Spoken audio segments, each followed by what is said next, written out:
Hey, welcome. Martinis with Scott. By myself today. I do not have a martini. I know what you're saying. Why are you drinking coffee? Well, the answer is because it's 1:30 in the afternoon on a Friday. Let me turn this song down by Waylon Jennings. I'm in the afternoon. We missed Martinis with Scott yesterday. Thursdays at 4 Eastern time is what we tried to do. But I was in a golf tournament yesterday in Long Island, hosted by what we call our man in New York, Rafi Azadian at Change Capital. Terrific event. Thought we would be wrapped up in time to bang out a show from the golf club, but we were not. So I thought I'd do one today quickly. I'm in my hotel, which is in Manhattan, which is the London currently being renovated to the Conrad on 54th Street. I would show you out the window, but I'm only on the 18th floor, so all you're going to see is some dirty old buildings on the other side. And I may be able to get you a quick show this afternoon where I'm going over to my cigar club at Grand Havana on 666 Fifth Avenue, which is a very cool, exclusive cigar place. And we're going to meet a couple of people and talk about cannabis transactions maybe. So yeah, that should be fun. And if I can get you something from there, I will. We're not allowed to take videos. Who knows what I'm going to be able to do. I'm just going to do a quick one today while I drink my coffee. I was actually going to do this as a quick shot, which is another platform. Another method that we're using to deliver content that we've just been starting on. But since things this week worked out the way they did, I'm doing this as the regular show. And so today I'm going to talk about the 6 certainties required to close any sale. See, Olga has joined us live here. So hello, Olga. Thank you for joining in. The 6 certainties required to close any sale. Anybody who knows me knows that I like to sometimes use other people's content.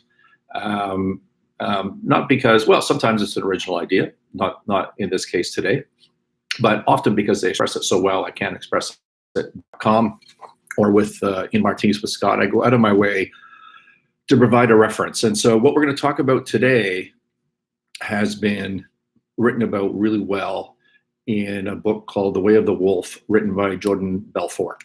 And Jordan is the character portrayed by Leonardo DiCaprio in The Wolf of Wall Street, which was a crazy movie. You may have enjoyed it, you may have hated it, but if you've seen it, you'll admit that Jordan can sell. There's no doubt about that. And The Way of the Wolf is a great book.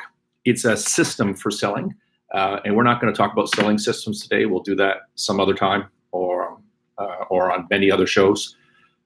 Because it's a big topic we can't cover it in one item. But this, what we're going to talk about today, which is the 6 certainties required to close any sale, are captured very well in Jordan's book, The Way of the Wolf, in chapter one specifically. And I don't think that, well, I know for a fact that what Jordan is writing about is not unique. You can find it in other books, and I came to this conclusion myself in the 1990s. So I'll give myself credit for that. But in any event, pick up the book. I looked it up this morning because I don't have a copy for you. I would show you the cover, but it's on Amazon and many other places, and it's certainly worth a read. All right.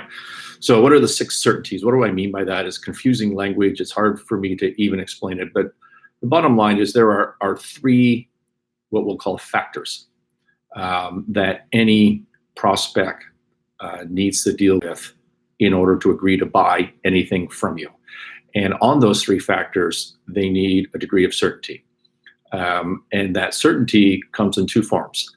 One is logical certainty or comfort in a logical way with what is being proposed. And the second is emotional. So you have 3 factors times 2 forms of certainty equals 6 certainties is the way I'm trying to express this, that need to be covered before you can sell anything. Okay, and if you look at Jordan's book, the way of the wolf, he expresses these certainties on a scale of 1 to 10, and you don't have to be 10 out of 10 on all three, but you definitely have to be, a decent score on all three. And if you're 10 out of 10 on two and a 4 out of 10 on the third, you're not going to close. You need all three of these. It's not a cumulative score sort of thing. So this is relevant to any sale of anything. And therefore, in that context, every sale of anything is exactly the same. You need to address these 3 points, these 6 levels of certainty. And it doesn't matter what you're selling. It could be a product, it could be a service, it could be an idea, it could be any sort of other intangible. It doesn't matter what it is. You need to address these points. So the 3 factors, and I'll repeat these at the end, but the 3 factors, just so you have some context as to what I'm talking about, are your product, you, and your company.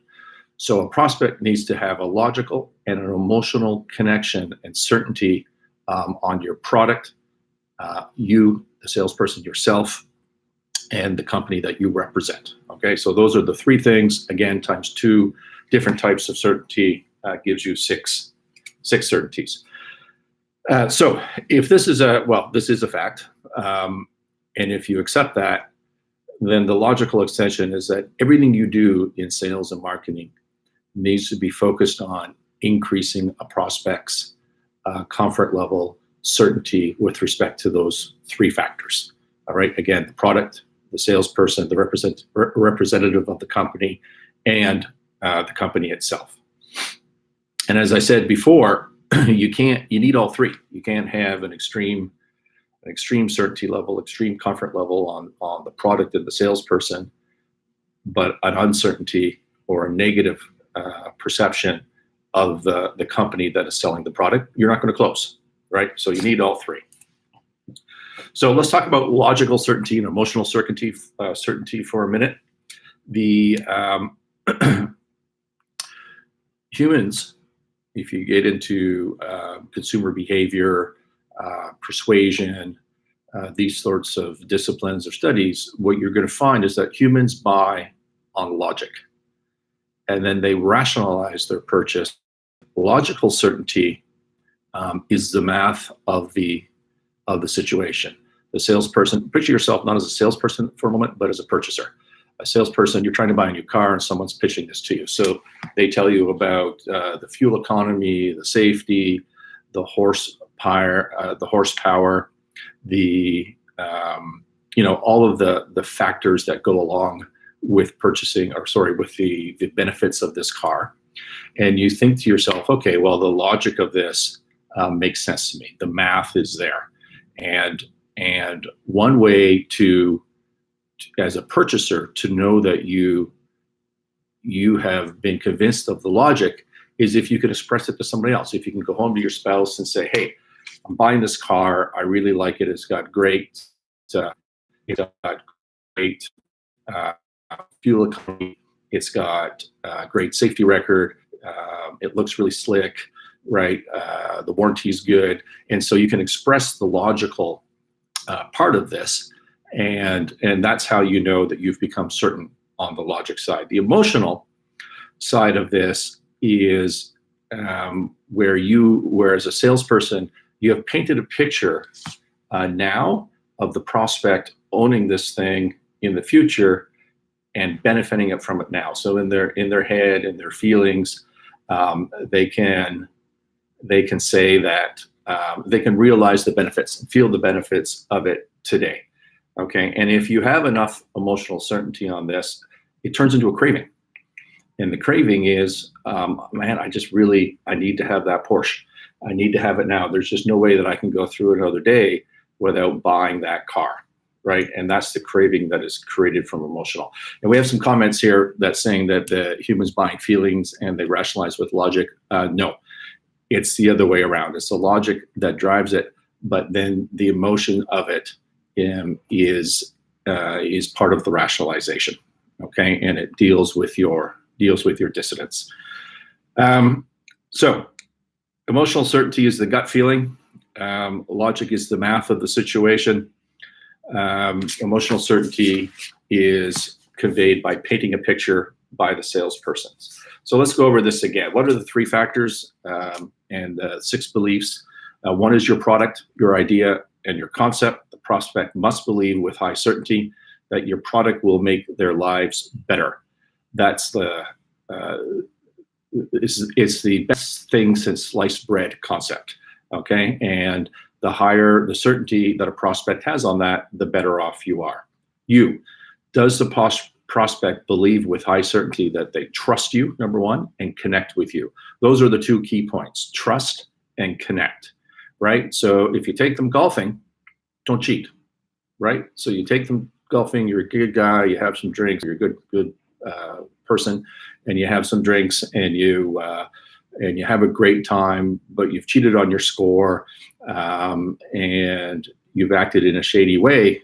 That's not going to help you, right? Trust and connect are the important points for certainty with respect to you, the salesperson. And then the third one is your company. The prospect must believe with high certainty that they trust and connect with your company. Again, trust and connect. Those are the keys to this. And you have to have a decent rating or a decent degree of certainty, both logically and emotionally, on both systems. On all 3 factors. So let me give you an example. We did a Martinis with Scott last week in Ottawa, and where we spoke with Lucy Quigley about sales on Roofers World, which is a company that I own, where we manufacture products, hardware products that we sell to the likes of Home Depot and Lowe's, etc. And their products are used by roofers. So think of tools. We have a ladder mount. You showed them on the Lucy showed them on the show last week, so you can go look them up. I won't repeat that. Well, Roofers World was a troubled company, and it was struggling with sales. And it had one key sales leader who's no longer with the company. And if I were to go through initial impressions of our key salesperson, our only salesperson, who was also the founder of this company, I would say that the product being the first thing, the products that this company had were very cool and probably initially rate as a 10 out of 10. So if you're a purchaser at a Lowe's or something like that, you see this ladder mount, you see the Red Ripper that we have, and you're 10 out of 10. It looks great. And then you meet the key salesperson, and you go out for lunch, and you do whatever they're going to do, and you think, well, this is a pretty good guy, right? And I connect with him. I'm not sure I trust him that much because he just doesn't come across that way. So maybe that's a 6 out of 10 would be my perception of somebody that somebody would think on a certainty level. And then you get to your company being Roofers World, and that was a failure. It was a failure, and I'm going to rate it a 3 out of 10 or a 4 out of 10 because of fill rates, and deliver. It might deliver a month from now, it might deliver 6 months from now, whatever. It's unacceptable. And so there's a complete lack of trust, not connection, but trust associated with the company. And so because the scores were great on products, outstanding on products, okay on the salesperson, the representative himself, but not good on the company. There were some sales, but it was hard to close. It really didn't close very much in sales. And then the other interesting thing that happens, which Jordan's book talks about, and I've seen in other situations, is that, the one factor that has a negative certainty starts wearing off on the other factors. So for example, a person and a 4 out of 10 on the company, let's say, and then you start building this relationship, and because the company is bad, it starts wearing off. It starts by association, bringing down the other ratings. Well, now I'm less certain about this salesperson, right? I used to be at 6 out of 10, but they don't deliver any purchase orders at this company. And so how could he be associated with that? Maybe he's not a 6 out of 10. Maybe his trustworthiness is down as well. And maybe because the company sucks, their products suck. I used to think they were 10 out of 10. It's a great idea. I like to look at them. They're super functional, but something must be wrong because I don't trust this company. And I don't trust this salesperson. So I probably don't trust these products either, right? So you have to have all three is the point. And everything that you do in the sales and the marketing process needs to be focused on increasing certainty on those three scores, on those three factors, both logically and emotionally. And we'll talk a lot more about that on future episodes, but I just wanted to set that stage and do a quick show for you. And now I'm off. I have to get to our New York office and see what's going on there and get to the Grand Havana. Hope everybody has a great Friday afternoon and a wonderful weekend.